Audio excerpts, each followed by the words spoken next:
We're going to go through the result sheet and break down everything that you might see. For this example assessment, we chose 6 functional movements, and at the top, you'll get average scores across all the movements chosen, from overall, compensation, mobility, and stability.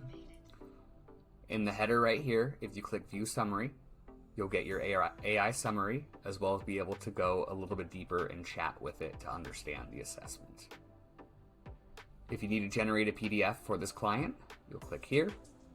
You could email it right over to them to the email that's on file, or click View in Browser if you'd like to print it off. And this is what an example one looks like.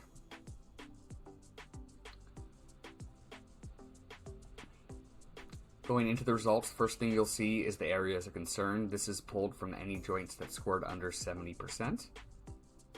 Exercise recommendations are going to be generated from any issues found on the report, and you could easily create a workout for them, a single one, or if you wanted to add it to existing workouts that you've already created because you wanted them to start doing their corrective exercises in your already put together plan, you could choose start a workout or end of workout, and then click save and it'll add it to those. Going into the movements, first one we're seeing is counter movement jump. So you're going to see scores for just about everything on the report. For counter movement jump, you get your overall score. You also get a jump height score, which is based on age and gender. And then this is more of the performance card, so flight time and then even takeoff depth.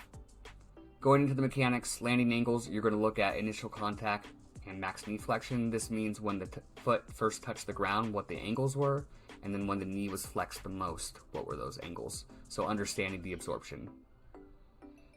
Diving deeper into landing mechanics, you're going to get 11 points of pass-fail to show how this athlete absorbed the landing. So this is a good place to say, hey, you jumped 16 inches, but you got a 45% on your landing because you were too wide with your feet or you were too extended at initial contact.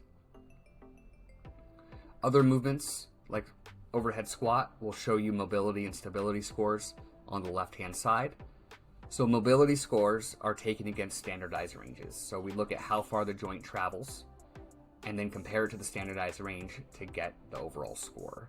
So for example, if the ankle was 30 degrees for the standardized range and they went 20 degrees, they would get a 66%.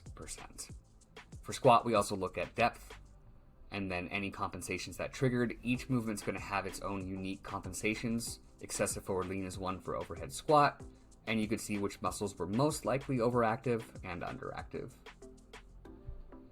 Joint displacement, this is going to be which way vertically the joints tilted as they went through the movement. And then if you need it, you could watch a replay video right here. The rest of the movements follow a very similar pattern of looking at mobility and stability, and then compensations and joint displacement. They'll all have a replay video as well.